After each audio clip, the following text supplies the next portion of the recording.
পশ্চিমবঙ্গে ইতিমধ্যেই বর্ষা প্রবেশ করেছে। বৃষ্টি হবার যে পরিস্থিতি তা দরকার রয়েছে। বিস্তৃত নিম্নচাপ অক্ষরেখায় রয়েছে। রাজস্থান থেকে শুরু হয়ে পশ্চিমবঙ্গের আসানসোল এবং বাগাটি দিয়ে পাস করে নর্থ ইস্ট বে অফ বেঙ্গলে প্রবেশ করছে।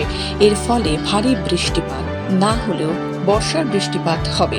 আজ পশ্চিমবঙ্গের প্রতিটি জেলায় বিক্ষিপ্ত বৃষ্টিপাতের সম্ভাবনা রয়েছে 75%।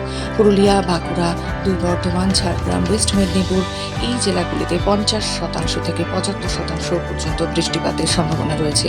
উত্তরবঙ্গের দার্জিলিং, জলপাইগুড়ি, কালিম্পং, আলিপুরদুয়ার, কোচবিহার এই জেলাগুলিতে বৃষ্টিপাতের সম্ভাবনা রয়েছে 75%-এর বেশি।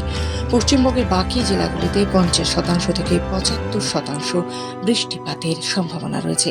আগামী পরশুদিন উত্তরবঙ্গের দার্জিলিং, জলপাইগুড়ি,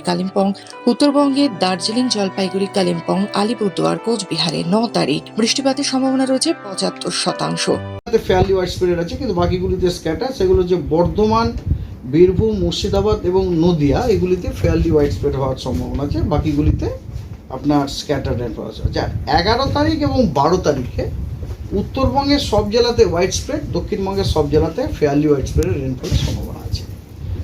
আর এই গেল আপনার ওয়েদার স্পেশিয়াল ডিস্ট্রিবিউশন আর কি। এবার আমি ইন্টেন্সিটি ওয়াইজ বলি।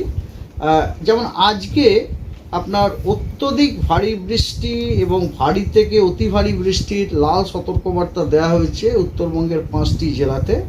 অত্যধিক ভারী বৃষ্টির জন্য দেওয়া হয়েছে জলপাইগুড়ি এবং আলিপুরদুয়ারে, এবং ভারী থেকে অতি ভারী বৃষ্টির সতর্কবার্তা দেওয়া হয়েছে দার্জিলিং, কালিম্পং এবং কোচবিহার। এগুলি কিন্তু লাল সতর্কবার্তা। হ্যাঁ, আর ভারী বর্ষণের সতর্কবার্তা দেওয়া হয়েছে উত্তর দিনাজপুরে, হলুদ সতর্কবার্তা।